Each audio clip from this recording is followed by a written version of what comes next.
Hello friends, mothers కోసం mothers day, fathers కోసం fathers day, women's కోసం ఉమెన్స్ డే, ఇలా అందరికీ ఒక ప్రత్యేక రోజు ఉన్నట్టు ప్రేమికుల కోసం ప్రేమికుల రోజు ఉంది. ఆ రోజుని వ్యాలంటైన్స్ డే అంటారు. అయితే ఈ వ్యాలంటైన్స్ డే వెనుక ఒక స్టోరీ ఉంది.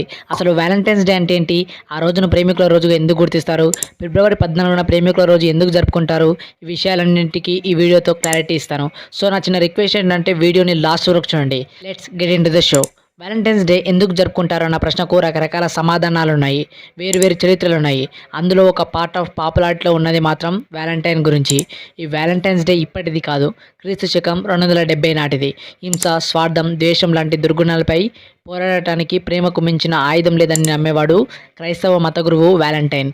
క్రీస్తు శకం 270 కాలంలో రోమ్లో ఉండేవాడు. తాను నమ్మిన ప్రేమ సిద్ధాంతాన్ని యువకులకు బోధించేవాడు. యువకుల మధ్య ప్రేమ పుట్టించేలా చేసేవాడు.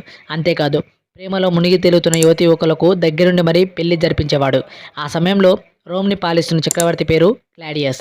క్రూరాతి క్రూరమైన కింగ్. ప్రేమ పెళ్ళిళ్ళు కాదు కదా, అసలు పెళ్ళిళ్ళంటేనే ఆ చక్రవర్తికి ఇష్టం లేదు. అందుకే పెళ్ళిళ్ళపై ప్రాహిబిషన్ ఇంపోజ్ చేశాడు. ఒకవైపు పెళ్ళిళ్ళంటే ఇష్టం లేని రాజు క్లాడియస్, మరోవైపు ప్రేమ పెళ్ళిళ్ళను ఎంకరేజింగ్ చేస్తున్న వ్యాలంటైన్. ఆ రాజ్యంలో ప్రేమ పెళ్ళిళ్ళు ఎక్కువైపోయాయి. ఏం జరుగుతుందని క్లాడియస్ ఆరా తీశాడు. వ్యాలంటైన్ ప్రేమ పాఠాల గురించి తెలిసిందే. అంతే, ఈ ప్రేమలకు పెళ్లిళ్లకు వ్యాలంటైన్ కారణమని తెలుసుకున్న క్లాడియస్ అతన్ని బంధించాడు.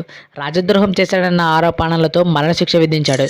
అయితే ఎంతోమంది ప్రేమ పెళ్లిళ్లకు కారణమైన వ్యాలంటైన్ జైల్లో ఉండగా జైల్ ఆఫీసర్ కూతురితో ప్రేమలో పడ్డాడు. అయితే వ్యాలంటైన్ను ఫిబ్రవరి 14న ఉరితీశారు.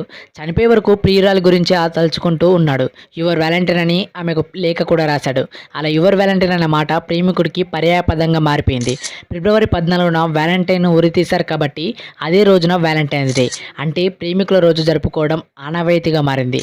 అయితే భారతదేశంలో మాత్రం ప్రేమికుల దినోత్సవం జరుపుకోవడం 1990 డికేడ్లో మొదలైంది. ఫైనాన్షియల్ సింప్లిఫికేషన్ తర్వాత వ్యాలంటైన్స్ డే ఇండియాలో పాపులర్ అయింది. ఈ వ్యాలంటైన్స్ డే వ్యతిరేకించే వాళ్ళు ఉన్నారు, బై ద వే దీన్ని ఇష్టపడే వాళ్ళు కూడా ఉన్నారు. మీరు వ్యతిరేకిస్తారో లేక ఇష్టపడతారో కింద కామెంట్ సెక్షన్లో కామెంట్ చేయండి.